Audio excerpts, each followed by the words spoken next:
Hi guys! Nahalala niyo ba ng mga bata tayo? Ito ang ating takore. Mas Miss St. Paul na kailangan tawagin tayo kapag kumukulo na. Ngayon kasi, mga ginagamit natin is mostly na sa kape natin, honey na heater.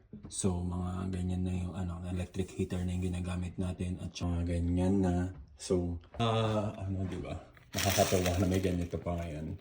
So, syempre, ang pinaka-part niyan, inaantay natin yung pag-whistle niyan kapag kumukulo na, di ba? So, ngayon, aantayin natin yung pag-whistle niyan. So, yan, gagawa muna tayo. Tayo ng Turtles Hot Chocolate with coffee from Starbucks. Thank you sa sponsor.